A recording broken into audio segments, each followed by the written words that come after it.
السلام عليكم داود هدي أتفهم هذا هاي خاب لو عيار إن جيم كأما سيدا لو سو كوبي جرايو إن مارتي ريديم كودك وحسمين نسا جيم كوا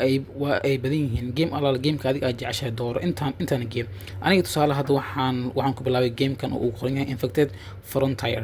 markii oo aad game ku dooratid si automatic ahaan gameka waa kuu soo download gareysmaya markii oo aad gameka oo aad soo download gareysid waa iska ciyaareysaa adii markii uu levelka markuu u buuxsamo qaybta kor meesha oo ay qoran tahay hadda hamster biker ilaan gameka magaciisa waa biker sax markaasa waxaa leedahay copy ma fahanti koodkaas markii aad copy leedahay halkan meesha sare ayaad imaaneysaa waxaa leedahay redeem then diamondka sidaas ayaad ku helaysaa game walba wuxuu leeyahay afar diamond fahanti marka waxaad sameynaysaa gameka adiga aad jeceshahay dooro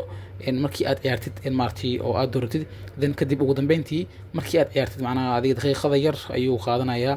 calaa furihi ma fahanti saas ayaad ku koobinaysaa kadib waad ku baadgalinaysaa